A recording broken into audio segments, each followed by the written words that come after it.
Hello అండి అందరికీ. మా ఊర్లో ఉన్న చెరువు దగ్గరికి అయితే వచ్చాను మా పిల్లలకు స్నానం చేయించడానికి.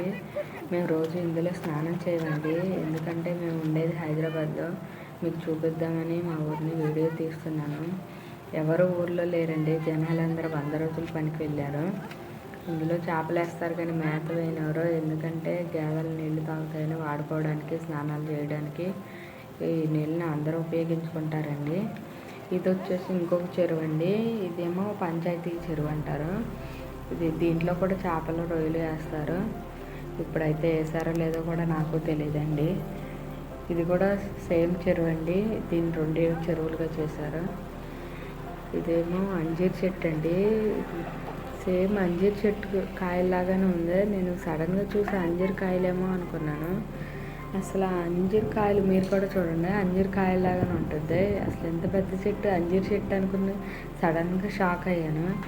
ఆ తీరా చూస్తే అంజీర్ చెట్టు కాదండి, అది పిచ్చి చెట్టు. కాయలు మాత్రం అలాగనే ఉన్నాయి. చూడంగానే నేను అంజీర్ చెట్టే అనుకున్నాను. మా ఊరు గంగనమ్మ తల్లి గుడి అండి ఇది. అసలు పొలాల మధ్యలో ఉంటుంది, చూడడానికి కూడా చాలా బాగుంటుంది. చాలా పీస్ఫుల్గా ఉంటుంది. చుట్టుపక్కలంతా వాతావరణం పచ్చదనంతో ఉంటుంది. ఇప్పుడైతే ఎండిపోయింది, ఇట్లా ఉంటుంది. ఎండిపోయినప్పుడు పొలాలన్నీ కోసేశారు కాబట్టి ఇలానే ఉంటుంది.